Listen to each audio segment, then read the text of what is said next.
अंधेरीत lotus पार्कची आग विझवणारे शहीद जवान नितीन इंगळेकर यांच्यावरती आज अंत्यसंस्कार करण्यात येणार आहेत। दरम्यान भायखळ्याच्या मुख्यालयात त्यांचं पार्थिव आणण्यात आलंय।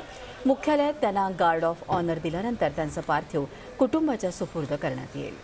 नितीन हे बोरीवली फायर स्टेशनमध्ये कार्यरत होते। इंगळेकर यांच्या मागे त्यांची पत्नी, 3 वर्षांची मुलगी आणि एक 6 महिन्याची मुलगी असा परिवार आहे। नितीनच्या रूपानं फायर ब्रिगेडनं एक हरहुन्नरी आणि धाडसी जवान गमावलाय। 2005 साली वडिलांच्या जागी ते फायर ब्रिगेडमध्ये भरती झाले। 2010 पासून बोरीवली फायर स्टेशनला ते कार्यरत होते। 4 महिन्यांपूर्वीच ते विरारला नव्या घरात कुटुंबासह राहायला गेले होते।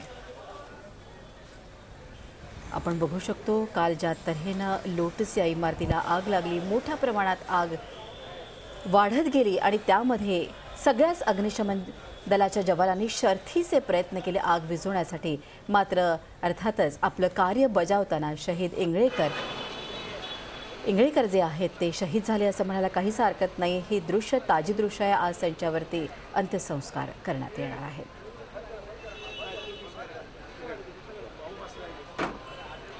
या संदर्भात अधिक माहिती घेऊयात। आपले प्रतिनिधी देवेंद्र कोल्हटकर आपल्याबरोबर आहे। देवेंद्र, आम्ही समजू शकतो अत्यंत शोकाकुल असं वातावरण तिथे असणार आहे। आपल्याला माहिती की नेहमीच अशा प्रकारे आग लागली की जवान आपले शर्थीचे प्रयत्न करतात आणि आज आपण बघतोय नितीन इंगळेकर यांनी आपल्या जीवाची बाजी लावलेली आहे आणि अर्थातच ते बाजी लावताना धारातीर्थी पडले। आज त्यांच्यावरती अंत्यसंस्कार होत आहेत। अधिक माहिती द्या। मृत्यूला काल जी अंधेरीमध्ये भीषण आग लागली होती लोटस पार्कला, ती आग विझवण्यासाठी फायर ब्रिगेडचे जे जवान आहेत त्यांनी शर्थीचे प्रयत्न केले होते। मोठी भीषण आग होती। अनेक जे फायर ब्रिगेडचे अधिकारी जे आहेत ते आग विझवण्याचं काम जे करत होते आणि त्यामध्येच नितीन इंगळेकर जे होते ते सगळं आग विझवण्याचं काम करत असताना शहीद झाले होते। आज त्यांना मुंबई अग्निशमन दलाच्या वतीने मानवंदना देण्यात येते। फायर ब्रिगेडचं जे मुख्यालय आहे भायखळा येथे त्या ठिकाणी त्यांना मानवंदना देण्यात येते।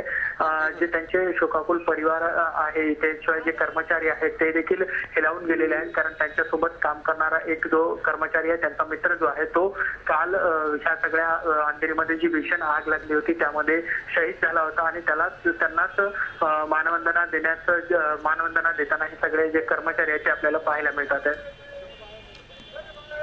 नक्कीच देवेंद्र, या सगळ्या घटनाक्रमाचा जर आढावा घेतला तर त्यांना संपूर्ण फायर ब्रिगेड स्टेशनकडनं मानवंदना देण्यात आली आहे। यानंतर पार्थिव आता त्यांच्या घरी जाणार आहेत, त्याबद्दल काय सांगाल? हॅलो, संपर्क तुटलेला आहे आमचे प्रतिनिधी देवेंद्र कोल्हटकर यांच्याशी। तुर्तास धन्यवाद देवेंद्र ही माहिती दिल्याबद्दल। झी 24 तास रहा एक पाऊल पुढे।